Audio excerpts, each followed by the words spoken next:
Olá, aqui é o Beluga e você está no canal 83. E antes de começar o vídeo de hoje, eu preciso esclarecer que o último vídeo publicado no canal foi apressado. Eu fui seduzido pela urgência da pauta e publiquei antes de maturar a ideia. Isso gerou reações duras, algumas até justificadas. O objetivo ali era mostrar que o que leva à prisão de um não tem nada a ver com o que leva à soltura do outro. Apesar de ambas as situações se chocarem no imaginário da população. Mas, pelo visto, eu não fui feliz na minha primeira tentativa. Então, como diria aquele maluco, beleza, Tente outra vez. e dessa vez eu vou começar pelo Léo Lins. E depois eu explico como que isso se relaciona com o pose do rodo. Em primeiro lugar, eu enxergo um problema na lógica que, ao meu ver, parece criminalizar o stand-up e proteger outras formas de expressões artísticas. Vamos analisar alguns pontos. Número um, sobre o alcance. O alcance não é exclusivo do stand-up. Novelas, filmes e até desenhos infantis têm impacto massivo, muitas vezes mais duradouro. Então, se o argumento fosse apenas tipo, isso chegou em muita gente e gerou impacto negativo, então a novela, o filme, o teatro, os vídeos no YouTube, podcasts, todos deveriam estar na mesma mira jurídica. Então, podemos concluir como leigos que esse argumento sozinho não parece se sustentar. A condenação diferenciada do stand-up, ela se dá por quê, afinal de contas? Lembra, por exemplo, do alcance de uma novela? Ela é tão ou mais viral que um stand-up de humor negro. Segundo ponto, a ficção dilui a autoria ou se esquiva dela. O argumento da diluição de autoria pode servir como escudo covarde para a indústria cultural. E, de fato, serviu por décadas. A novela, que sempre colocou mulheres negras como empregadas, não é inocente. Não importa se foram 12 roteiristas, 2 diretores e um executivo que aprovaram. Houve escolha estética com efeito social. A presença de estereótipos na ficção não é menos danosa só porque é diluída. O impacto simbólico na sociedade é profundo e muitas vezes mais difícil de desmontar depois. Então, por que, que a piada sobre negros do Léo Lins seria mais danosa que a novela nesses termos? 3. O stand-up não representa, ele confessa. O que, que é isso? Existe um argumento que fala sobre as camadas que separam o público do discurso do personagem. Ao contrário de outras artes, o stand-up não cria um personagem distante, ele confessa, fala na primeira pessoa, com o próprio rosto, como se estivesse dizendo exatamente o que pensa. Eu sei, nem todo o público interpreta a fala do humorista como confissão literal. Muita gente entende perfeitamente que aquilo é provocação, exagero, ironia, jogo cênico. Porém, o público não é homogêneo e a justiça não julga só o público ideal, mas também os efeitos sociais previsíveis e concretos de uma fala pública. E a jurisprudência tende a responsabilizar mais o indivíduo que fala em primeira pessoa, sem personagem, com tom naturalizado, sobre temas sensíveis e que tem controle completo sobre sua fala. Isso que eu estou dizendo é um critério de funcionalidade jurídica, mas não de equidade artística. Não estamos aqui dizendo que isso é justo, mas que é assim que o meio jurídico tem interpretado a questão e que a defesa do Léo Lins precisa explorar esse ponto frágil da jurisprudência atual. Quarto, e sobre a criminalização seletiva da arte? Bom, se a lei começa a dizer o que é ou não arte, ou o que pode ou não circular com base no potencial de ofensa, ela entra no campo do subjetivo, moralizante e ideológico. E isso é o que se chama paradoxo regulatório da liberdade de expressão. um terreno escorregadio da censura, ainda que bem intencionada. Em outras palavras, se a lei vai dizer qual peça de stand-up as pessoas podem ou não assistir, então ela terá que dizer quais novelas as pessoas podem ou não ver. E aonde que isso vai parar? É aquela história. Você quer abrir exceção? Então precisa definir os critérios. E aí você já deve ter percebido, esses critérios são inconsistentes. Quinto, o grupo ofendido deve processar, não o Estado decidir por todos. Esse é um argumento liberal clássico e legítimo. Ele parte do princípio de que a dor deve ser reclamada por quem a sente, não imposta por terceiros. É a lógica do direito civil, onde quem se sente atingido pede reparação direta. No entanto, a condenação penal, como a do Léo Lins, é outra coisa. Ela pressupõe que a fala não ofende apenas um grupo, mas viola valores públicos fundamentais, como dignidade humana, não discriminação e etc. E aqui é a piripoca-pia, porque estamos falando de um embate filosófico e não só jurídico. O Estado deve tutelar valores morais universais ou só intervir quando há dano direto e materialmente comprovado? E caso você tenha se apressado em responder, saiba que aqui há um conflito filosófico bem delicado. Se você quer proteger minorias da violência simbólica, você faz isso pensando em evitar danos reais e traumas coletivos. Mas aí corre o risco de punir o exagero ou a arte.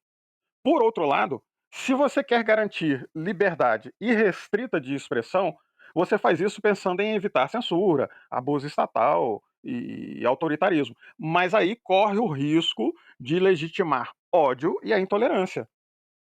Ou seja, você não vai encontrar aqui uma linha vermelha clara, porque ela muda de lugar com o tempo, o clima político e a sensibilidade social. Mas o que é que você quer dizer com isso de lugar, tempo e sensibilidade social? Vamos a alguns exemplos para ilustrar. Lenny Bruce, comediante americano, foi preso diversas vezes nos anos 1960 por usar palavrões e abordar temas como racismo, religião e sexualidade em palco. O conteúdo era crítico, mas a forma direta, vulgar, provocadora, foi o gatilho para as punições. Outro exemplo, não sei se a pronúncia vai ser essa, mas é Salman Rushdie, Versos Satânicos. O conteúdo do livro gerou uma sentença de morte religiosa, fátua, contra ele. O caso mostra que, em certos contextos, o simples conteúdo, mesmo ficcional e literário, pode ultrapassar barreiras, mas ainda assim, eh eh, o livro foi defendido judicialmente aqui no Ocidente, com base na liberdade literária, né. Outro exemplo, o Charles Hebdo, lá na França, caricatura do profeta Maomé. A forma, as charges, satíricas ultrapassaram o conteúdo crítico e foi visto como ofensa religiosa direta. E terminou como terminou, assassinaram lá o caricaturista, né. Um exemplo pessoal para fechar, eu quando adolescente, fui instruído pela minha tia, certa vez, após um almoço na casa da minha avó, a largar os pratos que eu estava lavando e me juntar aos meus tios na sala. Quando eu perguntei o porquê, ela me explicou que aquilo não era serviço de homem e que eu deveria ficar na sala com os meus tios. Nossa, Beluga, sua tia é uma machista, isso e aquilo outro. Gente, o mundo muda. Ele não nasceu pronto do jeito que você está vendo aí, não. Muitas coisas que eram certas no passado, hoje são consideradas erradas e vice-versa. Isso também acontece de um país para outro. Mas o ponto aqui é você saber que eu lavo os pratos aqui em casa hoje em dia, mas não porque uma juíza me obrigou, embora a justiça tenha seu papel, mas sim porque a cultura mudou, a escola me ensinou, outras referências de educação eu tive. E isso tudo me convenceu que não tem problema nenhum em um homem lavar os pratos da pia. Só que isso não é uma coisa assim bonitinha, igual para todo mundo, didática. Isso leva tempo e acontece de diferentes formas em nossa sociedade. E a justiça tem a difícil tarefa de tentar entender quando esses discursos ou diálogos alcançam uma performance que ultrapassa o limite da crítica e se torna incitação ou reforço da opressão.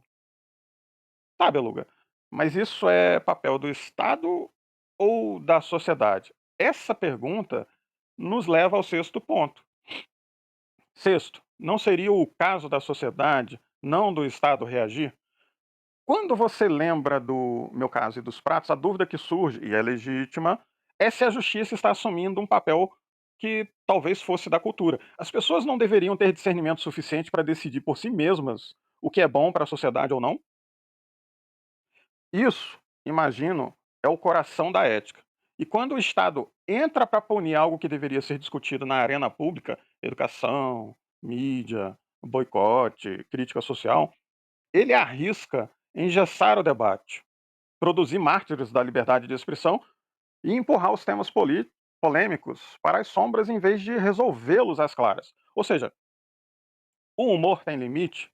Sim, mas a justiça também.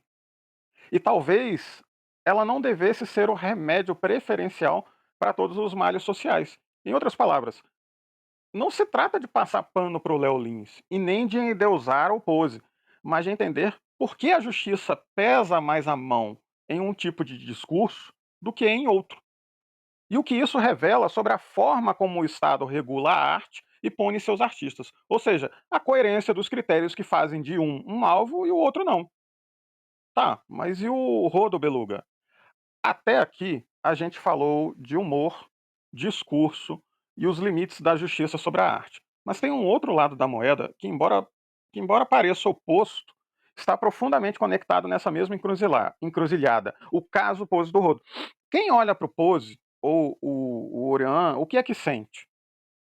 E aqui precisamos nos atentar para o lado psicológico. Por quê? Imagina a situação de alguém que diz: estou há vários anos trabalhando, estudando e ganho um salário miserável, me esforço para seguir as regras, a lei, as condutas sociais. E o que é que eu vejo? Um cara cheio de cordão de ouro pendurado ao redor do pescoço, falando um português todo errado, morando numa mansão de 4 andares, andando num carro que custa mais de 3 milhões de reais, defendendo valores que considero duvidosos para o bem-estar da sociedade, cantando músicas com letras que, em alguma medida, vangloriam facções criminosas, suspeitos de lavar dinheiro por tráfico de drogas, cheios de tatuagens, algumas dessas símbolos ou até personagens do mundo do tráfico, né? Personagens não, pessoas. E eu ainda tenho que concordar com quem deve ser preso é o Léo Lins?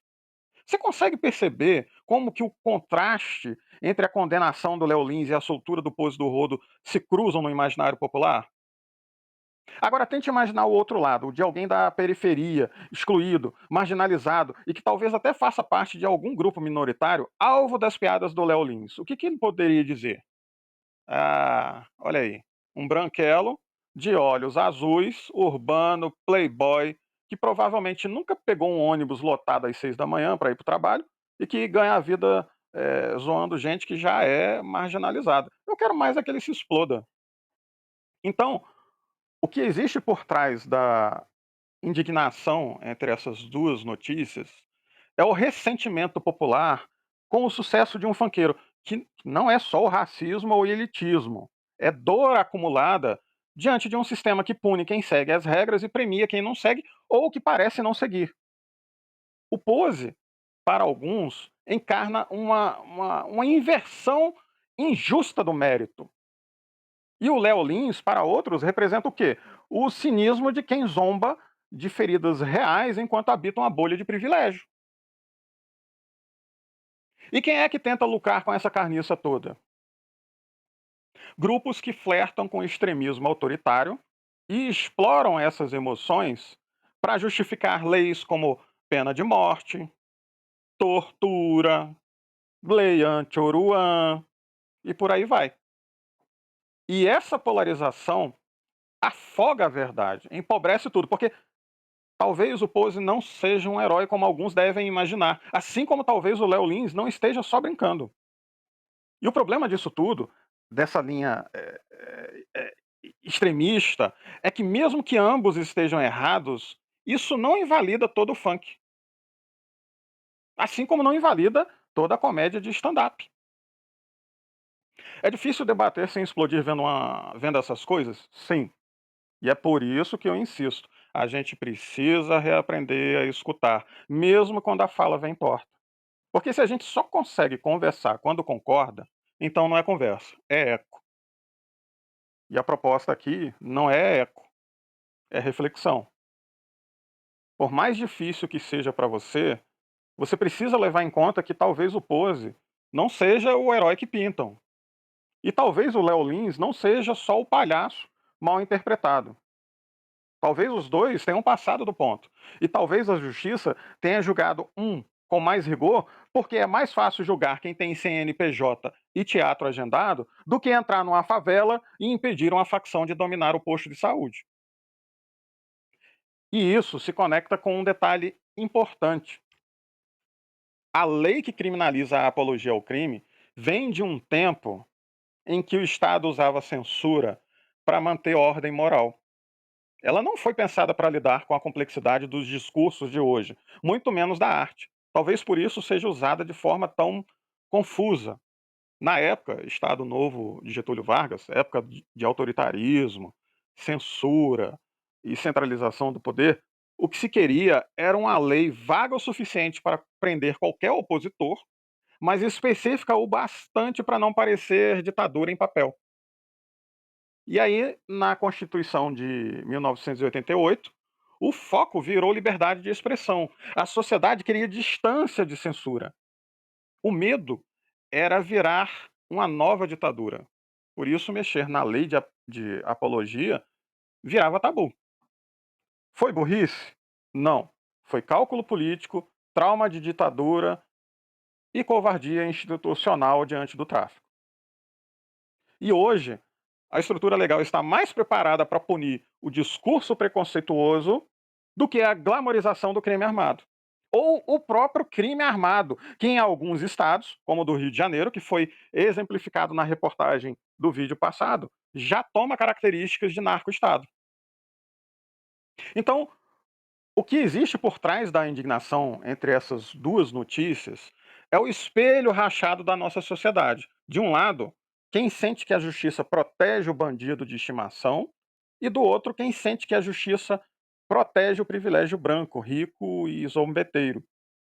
E a verdade é que os dois sentimentos têm razão de existir, porque nosso sistema é seletivo, incoerente e profundamente atravessado por desigualdades históricas. Bom, agora é a sua vez. Me diz aí nos comentários se eu consegui esclarecer ou se eu piorei a situação. É censura?